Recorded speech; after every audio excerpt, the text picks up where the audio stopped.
I'm John Strum, and this is Real Talk MS.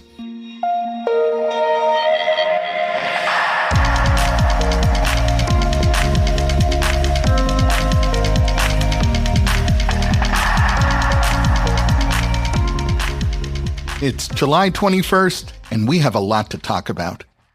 If you've spent any time at all living with or caring for someone with multiple sclerosis, you know that medical textbooks and information-filled websites can only tell you so much. They give us facts, they give us figures and symptoms, but they rarely capture the sometimes messy, sometimes overwhelming, and sometimes darkly funny reality of what it actually feels like to get a diagnosis of MS and realize your life has suddenly shifted under your feet. My guest this week is Liat Shalom, an award-winning graphic novelist who was diagnosed with MS at the age of 30 in 2021. Instead of letting that diagnosis define her, Liat picked up her pen and created Unravelled, a groundbreaking graphic memoir that refuses to sugarcoat the MS experience. Whether you're newly diagnosed or you've been navigating this journey for decades, I think you're going to find Liat's perspective on using art to process trauma while finding a little humor along the way incredibly refreshing. We're going to talk about the graphic medicine movement, how to advocate for yourself when the medical jargon feels like a foreign language, and why she believes we need more honesty and less inspiration porn in the MS community. But before we get to my conversation with Liat Shalom, there are a few other things that you should know about. About 5 years ago, evidence in a landmark study confirmed that the Epstein-Barr virus, or EBV, was a trigger for MS. Not the cause, but a necessary factor. Until recently, it wasn't clear how this virus interacted with the immune system. And this is important to understand when you realize that about 90% of the world population is carrying the Epstein-Barr virus, but far, far fewer people actually develop MS. Study results published just last week may provide those answers. Biologists discovered that in people living with MS, a specific type of immune cell, called CD4 plus T cells, is hyperreactive to very specific parts of the Epstein-Barr virus. Up until now, scientists have focused heavily on the virus while it was dormant or latent in the body. But this new research reveals that the T cells in MS patients are actually locked onto the proteins that form the outer shell of the virus when it's actively replicating. In fact, the researchers found 2.5 times more of these EBV-specific CD4 plus T cells in individuals with untreated MS compared to healthy controls. So why does this matter? Well, first, it maps out the exact biological mechanism that causes the immune system to misidentify brain tissue as an active threat and attack myelin. And second, identifying this precise target gives scientists a clear path for developing highly targeted therapies, antiviral immunomodulations, and specialized EBV vaccines designed to stop this specific reaction before it ever starts. And if there's no reaction to EBV, there's no MS. It's an incredibly hopeful milestone, and we'll be tracking how this translates into future research and clinical trials. If you'd like to review the details of the study, you'll find that link in today's show notes. Newly published study results address one of the most frustrating experiences for anyone living with MS: the sudden onset of symptoms that feel like a relapse but aren't necessarily caused by new disease activity. These pseudo-exacerbations or pseudo-relapses are often triggered by external factors like a fever, extreme heat, stress, or just sheer exhaustion. But they send the same neurological signals as a clinical relapse. Now, historically, the gold standard for confirming whether someone is experiencing a relapse or a pseudo-relapse has been an urgent MRI. But getting an MRI isn't always fast, easy, or affordable. So researchers at the Dallas VA Medical Center set out to see if a simple blood test could do the heavy lifting instead. They evaluated the Octave MSDA test to see if this blood test could accurately distinguish a true MRI-confirmed relapse from a pseudo-exacerbation. And the results are pretty compelling. The study found that the MSDA test was highly effective at identifying patients who had genuine MRI-confirmed disease activity. In fact, when the research team compared it to analyzing neurofilament light, which is considered a reliable biomarker signaling nerve damage in the central nervous system, the MSDA test showed greater accuracy in flagging active relapses. So what does this mean for someone living with MS today? Well, right now, if that person wakes up with new vision issues or weakness or numbness, the clinical default is either let's wait and see or let's schedule an MRI. This study suggests we're at a point in time when a blood draw could provide your care team with immediate, actionable data. And when the symptoms are shown to be just temporary pseudo-flares, this test could help someone avoid unnecessary courses of high-dose steroids, which carry their own side effects. Now, we aren't quite at the point when a blood test can replace the MRI, but the Octave MSDA test represents a major step toward more personalized, rapid decision-making in the clinic. It's about getting the right treatment at the right time and steering clear of the treatment you don't need. Just a reminder that the Octave MSDA test is not experimental, it's not investigational, it's not being tested. It's available today. And if you'd like to review the details of this study, you'll find that link in today's show notes. For 80 years, the National MS Society has reshaped the story of MS. Their efforts, their investments have fundamentally changed what it means when someone hears you have MS. And if you'd like some perspective on this, just talk to someone who was diagnosed 20 years ago and compare their experience, their options, to what they are today. You know, on this podcast, we often talk about the more than 20 different disease-modifying therapies that are available today. Well, society-funded research has contributed to the development of every one of those FDA-approved MS therapies. Today, the Society is focusing its research investments on stopping MS, restoring lost function, and ending MS forever. More than half of the Society-funded research projects are focused on stopping MS in its tracks. That means no new symptoms, no new damage, no more living with uncertainty. There are more than 30 projects being funded by the Society that are advancing biomarker research that could detect MS earlier, and early intervention translates directly to a better outcome for the patient. More than 50 Society-funded projects are working toward restoring myelin that's been damaged by MS, and that means restoring the function that MS has taken away. With 80 years of progress and over $1 billion of research investment behind us, we're at a pivotal moment, a moment where you can step up and support research by supporting the organization that exists solely to support people affected by MS. Your support will go toward powering $119.6 million in active research, accelerating that work that brings us closer to ending MS. And when you give by July 31st, 100% of your gift will go to MS research. If you're a regular listener, you know I rarely ask, but today I'm asking that if you're able, please visit nationalmssociety.org/research and make your donation. And you'll find that link in today's show notes. If you're living with MS, you know that brain fog, that feeling of struggling with memory and focus. It's one of the most frustrating and one of the most common symptoms of the disease, affecting up to 70% of the MS population. And frankly, we've been short on medical options to treat it.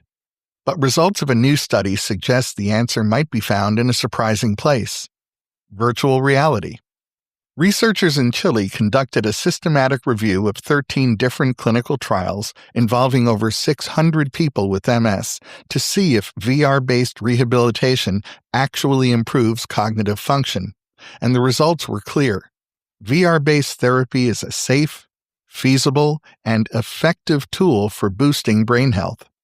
Specifically, participants using VR platforms showed measurable improvements in processing speed, executive function, those are the skills we use to plan and organize, and visual spatial memory. That's your ability to recall objects and their locations in the world around you. So let's look at the benefits of VR-based rehabilitation. Traditionally, cognitive therapy can feel repetitive or disconnected from daily life. On the other hand, virtual reality offers what experts call ecological validity. It simulates real-world environments, like navigating a grocery store or managing a digital calendar. And that makes the training more engaging and impactful. In fact, the review found that adherence rates for these programs were over 80%. People stuck with it. Now, we aren't talking about a cure, and the research team emphasized that virtual reality should be considered a complementary tool. It works best when it's part of a broader care program with your occupational therapist or neurologist, but it's incredibly encouraging to see technology evolving to provide non-pharmacological ways to offset that MS-related brain fog. If you're feeling frustrated by cognitive slips, ask your care team if a cognitive rehab program or even a home-based tele-rehab program could be the next step in your personal MS management plan. And if you'd like to review the details of this study, you'll find that link in today's show notes. If you happen to be a woman diagnosed with MS, and you're between the ages of 45 and 60 and are in the late reproductive stage, early perimenopause or late perimenopause based on menstrual history, you have an opportunity to participate in MS research from the comfort of your own home by completing 3 online surveys about perimenopause and MS. This national research study is being conducted by researchers at the University of Wisconsin-Madison, working with a team of national experts in MS neurology and women's health, and a community advisory board of women with MS. And the goal is to better understand the experiences, needs, and health changes of women with MS during the menopausal transition in order to develop and provide needed information and resources. Each survey respondent will complete 3 online surveys over a period of about 10 months.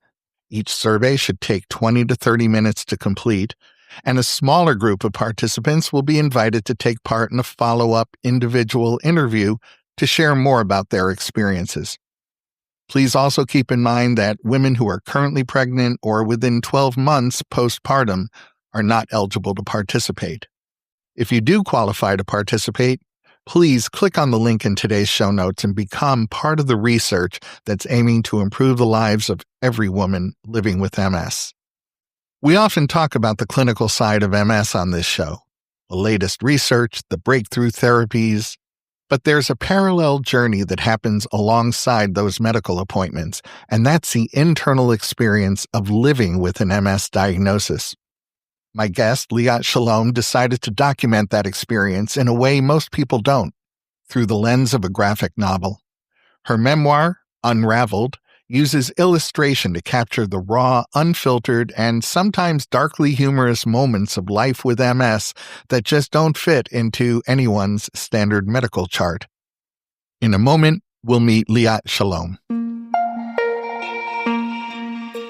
Liat Shalom describes herself as an award-winning graphic novelist, MS advocate, and professional smartass who was diagnosed with multiple sclerosis at 30 in 2021. Rather than letting the diagnosis define her, Liat picked up her pen and began documenting her journey in a graphic memoir titled Unravelled. Welcome to the podcast, Liat. Thank you for having me. I'm excited to be here. Well, let's start way back in the beginning. Before you were diagnosed in 2021, you actually worked in film and TV production.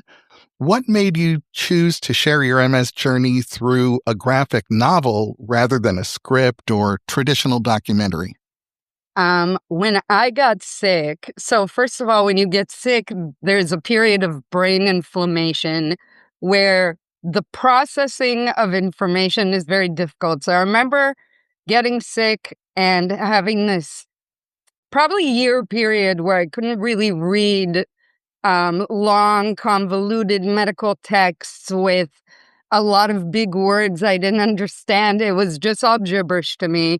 And I remember thinking to myself, like, having a visual would be very helpful right now while I was in the hospital in recovery. And there was nothing available. And I kept asking my doctors, like, is there anything? Because my neurologist has had an attitude, and it's probably the best piece of advice I was ever given, to not Google MS. Couldn't agree more. Yeah. So he told me when I got sick, you have MS. Here's a bunch of information you can read. Don't Google it. Don't look it up online. And I was an inpatient during COVID. So I wasn't interacting with any other patients. And that probably worked a little bit to my advantage because I had no idea what was ahead of me and how it was going to look. Well, I know that Yeah. your MS diagnosis came after you took a fall and a misdiagnosis at a concussion clinic Yeah. where they completely just wrote off all your symptoms. I was lucky that they even noticed I had a concussion, but I remember meeting up with a doctor at a certain hospital and telling him I was first dizzy, then I fell. Not I fell, hit my head, and became dizzy. So I tried explaining this to him, but he wrote that off as this is long-term post-concussion syndrome.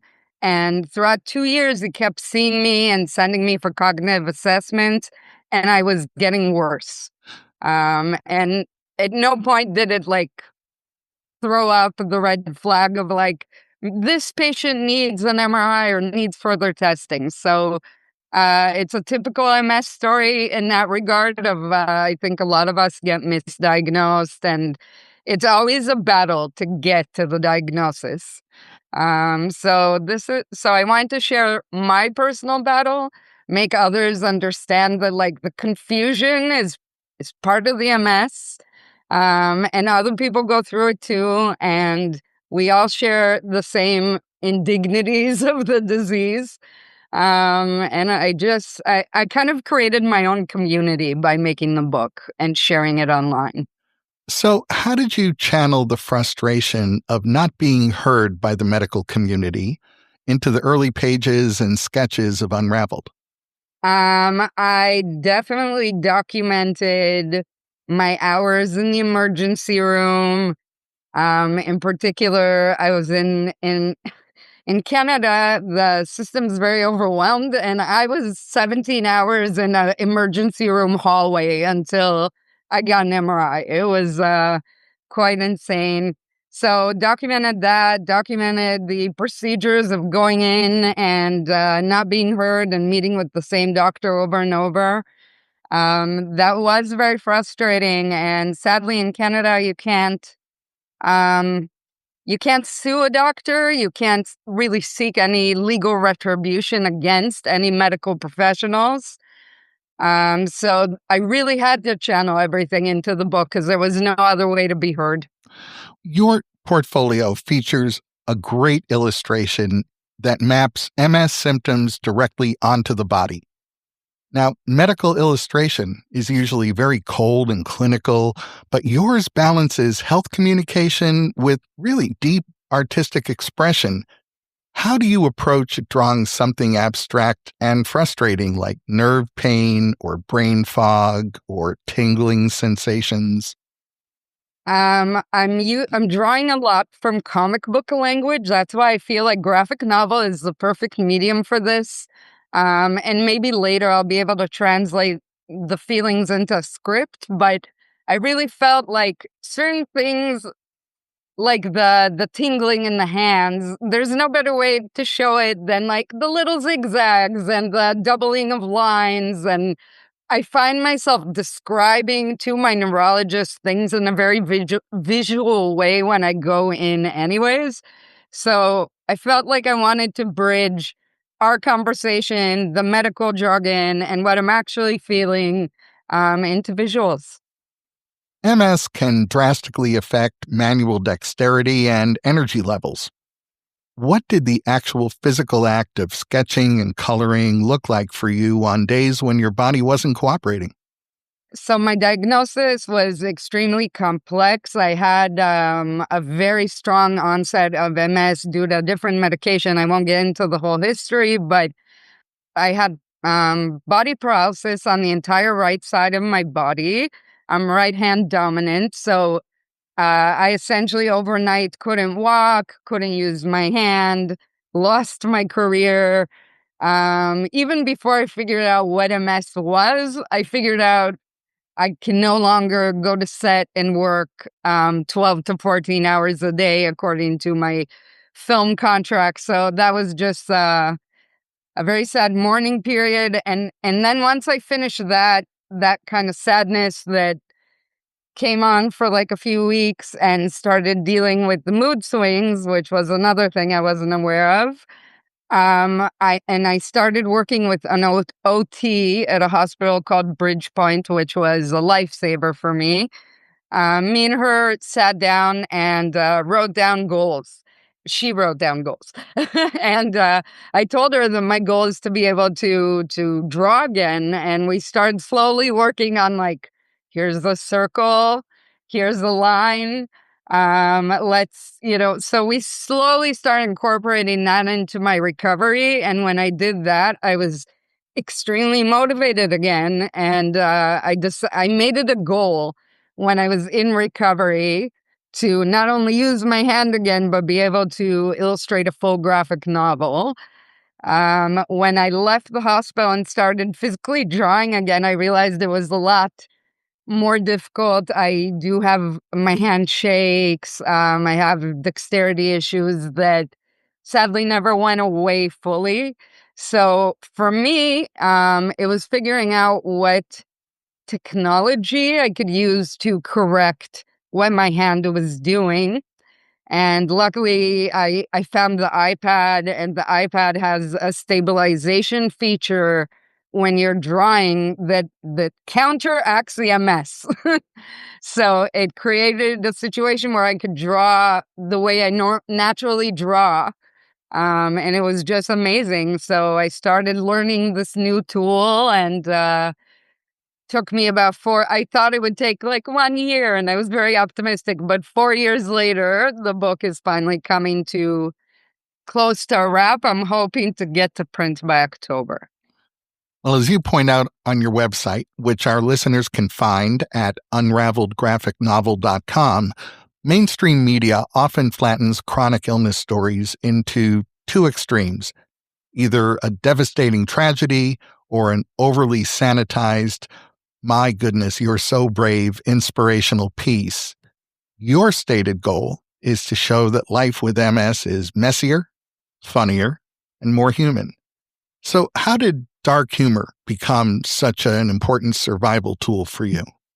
I think just being of the cultural background that I am, which is I grew up in Israel. I'm an immigrant from a not very beloved country, and working in film, and just everything I've been through has made me very resilient, but also have like a very positive and kind of look at the humor and things attitude about life. And I think it made me be able to accept the MS diagnosis. For me, it was like developing a radical acceptance and then finding humor in it. And I think my neurologist was kind of shocked how I would make like really dark jokes with him right away.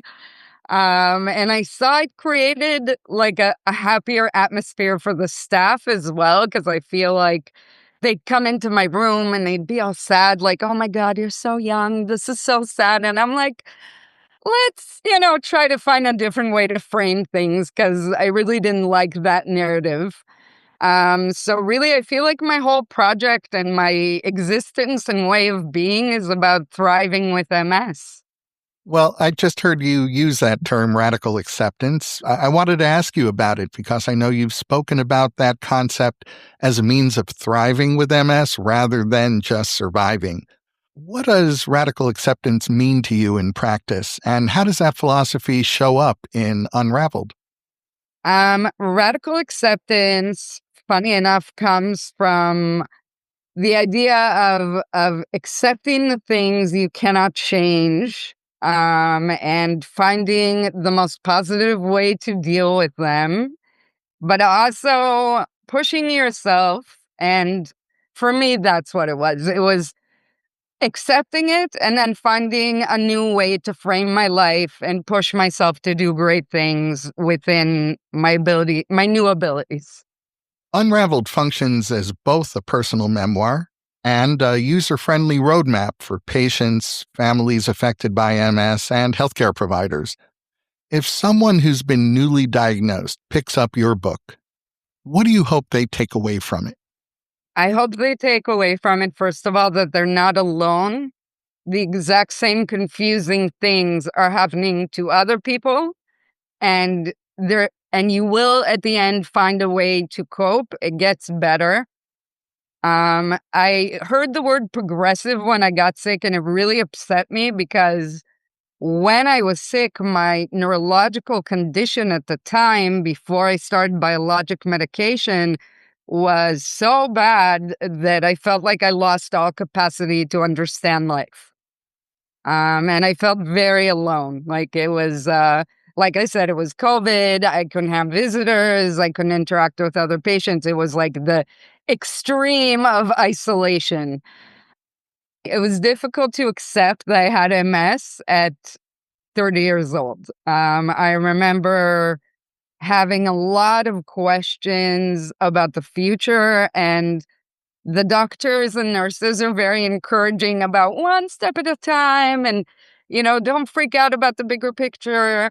But it is very difficult not to do. So I wanted to create a book where people could kind of skim forward to the end or to the middle and find where they are, and that it does get better in the process. Okay, now on the flip side, what do you hope neurologists, physical therapists, occupational therapists, and other healthcare providers learn about the patient experience by reading Unraveled? I hope that they see the patient as a whole. I find that different doctors have different specialties, and they tend to, let's say, the neurologist sometimes will know a lot about the medication treatment, but he won't know anything about the diet treatment or alternative therapies. And I find that in the MS community, there's kind of an attitude of one or the other. People tend to be either I'm doing everything naturally, or I'm going exactly by what the doctor says. I do both. I found the middle, and that works for me. And I hope I can share my experiences with others. It's a very snowflake disease. We're all different. So what works for me might not work for others, but I want to be a positive inspiration in our community. I think that artists learn about themselves through their work.